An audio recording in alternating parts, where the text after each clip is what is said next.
Welcome to the Daily Exchange. We're here with Sergey from Chainlink.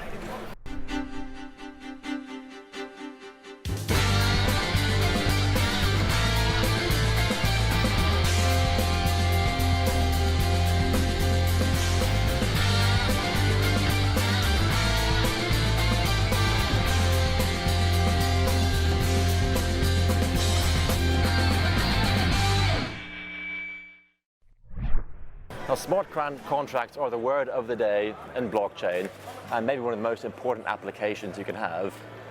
But there is a consistent problem with most smart contracts today, isn't there? Yeah. Generally speaking, smart contracts today are written around tokens. So they're written around the generation of a ledger, and then logic which manipulates that ledger to move token ownership around. And the reason that these smart contracts that move these tokens around are quite useful is because it's an extremely reliable form of ownership. It's much more reliable than very centralized forms of ownership. And that's essentially the value of smart contracts right now, is that they're able to create a highly reliable digital agreement about ownership. And the technology and the developer kind of tooling has gotten to a point where people can build these contracts in a number of days, whereas before, years ago, it took months.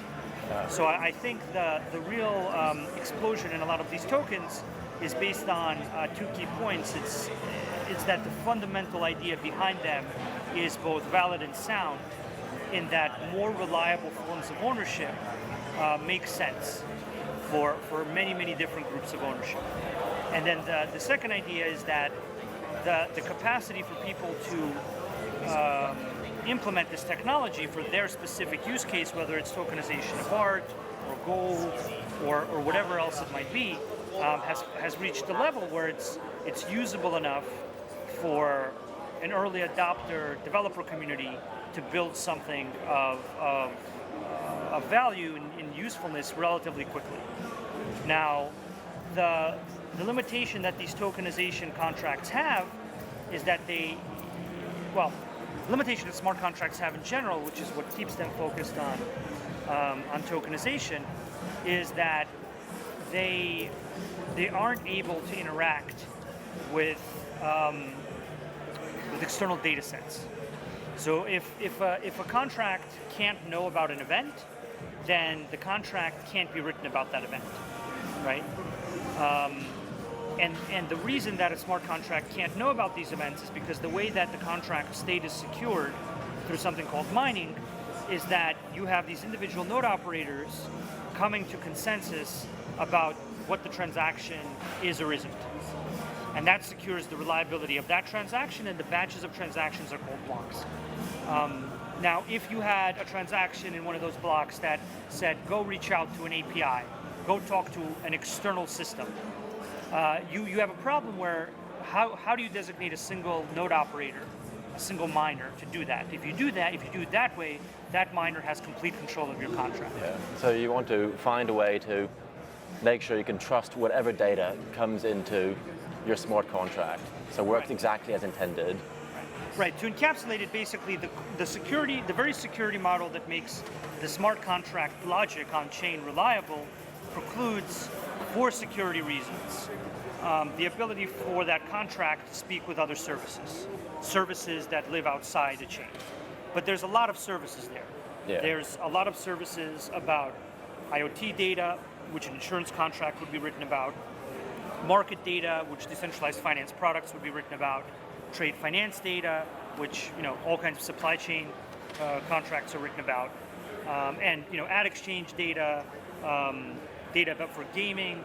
So there's for every category of data about an event that a contract could be written about.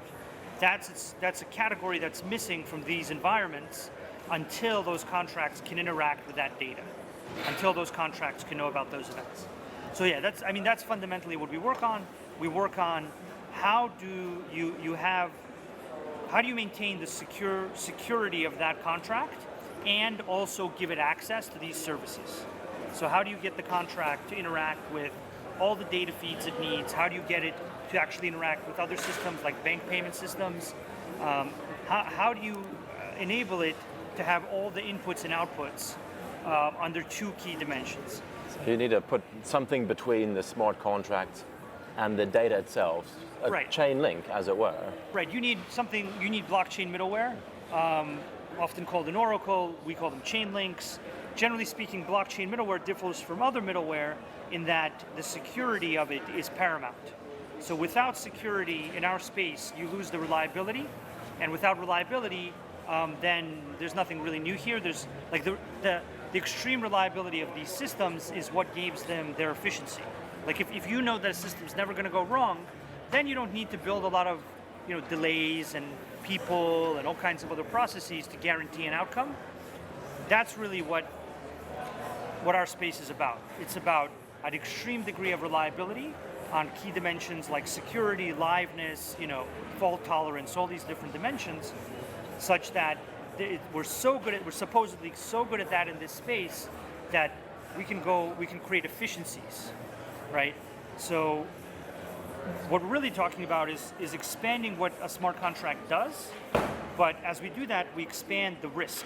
We expand all the systems that it has to interact with, and we have to secure against that risk, because securing against that risk allows us to maintain the key property of the contract. And that key property is the security reliability dimension of all this. There's no point in using a blockchain if you can't trust what it does. It's not a smart contract if it's not reliable, really. Right. They might almost be better called like super extremely reliable contracts or tamper-proof digital agreements or something. But they're called smart contracts, and a lot of people associate automation with that, which is actually what I was initially doing also for like a small period of time. But as I looked slightly deeper, I realized that what we really have in our space is extremely reliable automation, because unreliable automation is almost useless. Nobody's going to automate a lot of money if the automation's unreliable.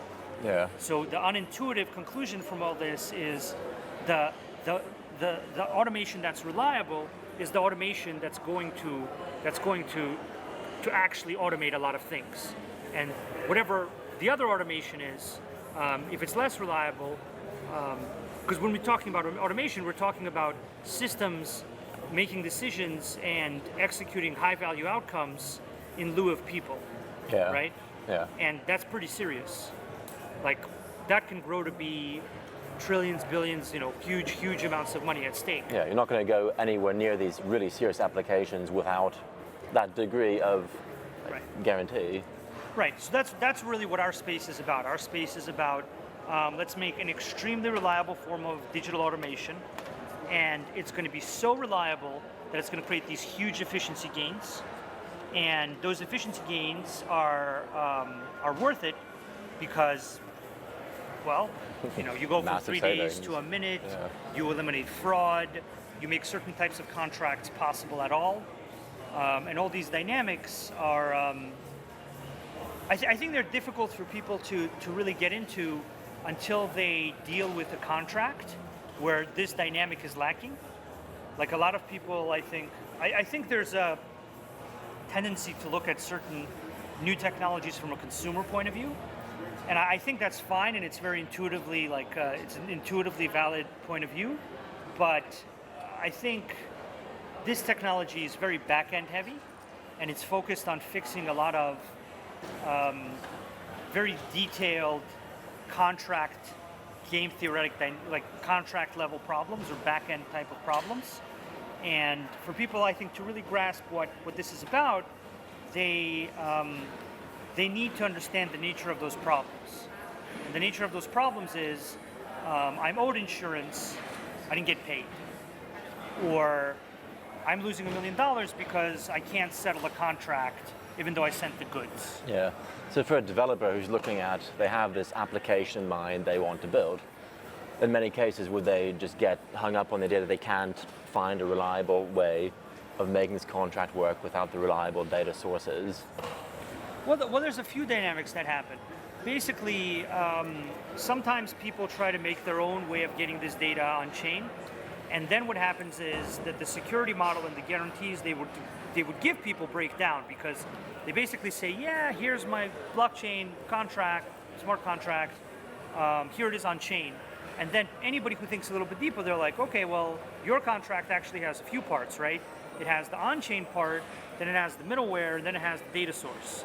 And then they start asking them questions, and they're like, well, okay, well, I mean, I get it's on chain, but what about all these other parts?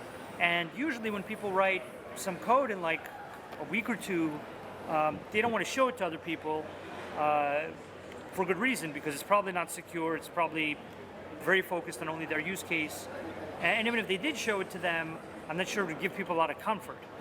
So it's like you're saying, you're expanding the definition of a smart contract, but you're also trying to say, don't worry about the reliability of the other 50% of my contract. Just worry about the reliability of this first 50%. And it's just not realistic. Yeah. So sometimes people build their own. That doesn't have a lot of longevity. We want to eliminate the dynamic that people would ever want to do that. So you essentially create this entire 50% in an out-of-the-box solution for developers almost. They can just turn over that 50% and pull that to their own other half, reduces their workload immensely and improves security all around. Right. It reduces. Yeah, I think the real goal for us is to win on this problem on two key dimensions. The first dimension is security. Because like we've said, without security, you don't have the reliable nature of these contracts, and without the reliable nature of the contract, you don't have very much of anything. The other thing is the ease of use, because that's one of the things that Ethereum and a few other systems have done in our space, really mainly Ethereum, is they gave people a way to build smart contracts, even in a certain tokenization focused form, and they gave them a way to do that in a number of days, whereas before it would take months. Yeah. Right? Yeah. And I've seen that dynamic evolve firsthand, and I see now, and a lot of us have seen now, the value and the usefulness of everything that's generated. And that's all of this whole token economy, right? A lot of that exists because people can quickly build tokens, and they don't need to worry about too much of the security. They need to worry about some of it, but not all of it.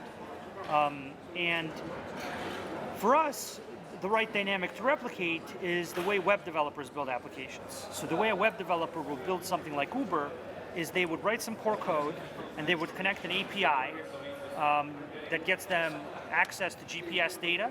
They would have another API that gets them access to the telecom system that gives them the ability to message a user on SMS. And then they would have another API for payments. And so this making something like Uber would take a week or a couple of weeks, a couple of days, depending on who you are. And that's because you can write the core code, but you don't have to figure out how GPS works. You don't really have to figure out how SMS works or how bank payments work. We want the same dynamic where you write a piece of core code, or we actually have the same dynamic working now. You write a core piece of code, and then you take a function, and you put it in your contract, and that function relates to an off-chain resource. So it sounds like the benefits for developers are really multifold here. You don't have to be a blockchain developer to build smart contracts anymore. So if you're a business looking to start utilizing technology, you'll obviously look towards something that can get your existing force of developers to just easily. I don't know about that. I think there's a few platforms that are trying to make building smart contracts easier for people. I think smart contracts usually end up controlling a lot of value, and the control of that value means that their security has to be very good.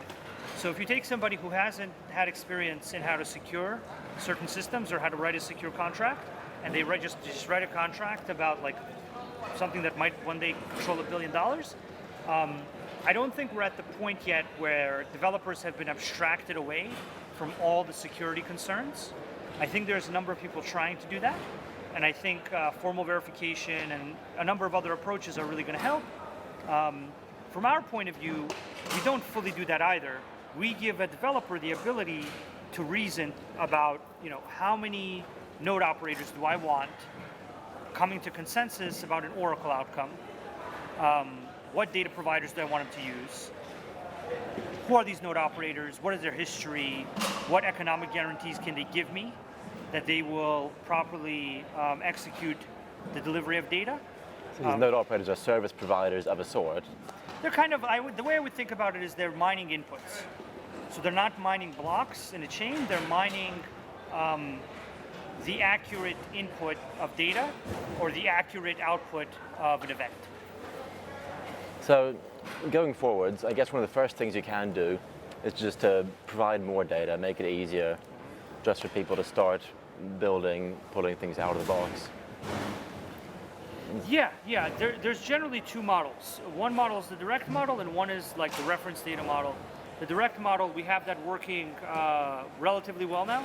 We have the ability for people to show up and say, I want these 3 oracles, I want them to use these 3 data sources, I want them to do these computations against the data, and I want them to get me my data. I'm going to pay them this much, and they're going to put up that much for a deposit, and I formed this very clear relationship. So that's one model. Another model, what we announced here today, is the reference data model. We right now have the most decentralized, most well-validated group of node operators that are securely, reliably putting something like the ETH to USD price on chain. And it might surprise you to know, but Ethereum contracts actually don't know what the price of Ethereum is.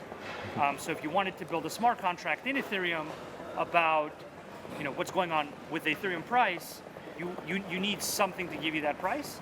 Right now we have the most decentralized Oracle network to provide that price data into these contracts, and we've been running that for a number of months now. I think approximately 2-3 months, and it's been secure, and we've tested its security. So now we're expanding to an additional 7 Oracle networks, an additional 7 networks that are going to provide basically free access to very important price data. Yeah. And this price data is going to be used by DeFi projects to build various markets, various great decentralized financial products. Does that add up? Yeah, it does. So it sounds like it's all really coming together pretty quickly. Yeah, I mean, I'm a very optimistic guy. So for me, it's always going like in the right direction. I think it's coming together. I think we see about 500 million locked up in DeFi. I think that's a small fraction of what could and should be in there, based on what amount of financial value is locked up in similar systems. You can see a lot of growth going forwards. Once again, I'm a super optimistic guy. I think so. I think at the end of the day, just like the space got to a point where you could write tokenization contracts and people would do that, I think you're going to get to a point sometime relatively soon where people can write decentralized financial products in a secure and relatively easy manner. And that would be a step change. Yeah, that would be a huge step function, huge increase in what the space is about. I think that's the type of increase that's the type of change in the space I want to see. I want to see the space not just be about tokenization, even though that's great. I want to see it be about tokenization, that is connected to some kind of data, DeFi products, decentralized finance. I think what I got into this space for is these smart contracts that are smart. Is that so much to ask? And fair enough. That's what attracted me to this space. I'm very eager to see that happen, and I think there's a very specific problem. There's like connectivity problem, the privacy problem, and a scalability problem. I think once those 3 problems are solved, I think that's going to really be the point at which everything goes in the right direction. But incremental solutions to those problems, I think, will open up more use cases, because there's use cases that need connectivity, but maybe they don't care about privacy or scalability. And then there's use cases that they need connectivity and privacy, but maybe scalability is not a concern. So I think as you solve each individual problem, you see more use cases appear, which is what we're seeing right now with DeFi. Like all the DeFi products out there on public chains, they don't need any privacy, right? There's a bunch of other DeFi products that have to have privacy, which is really what private blockchains are about. But yeah.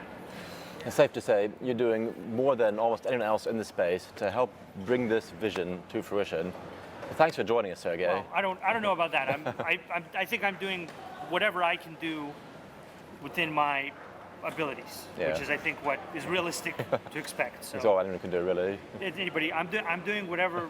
I'm doing pretty much everything I can think of, because I'm excited. I'm very excited. Yeah, there's a lot to be excited about. I think so.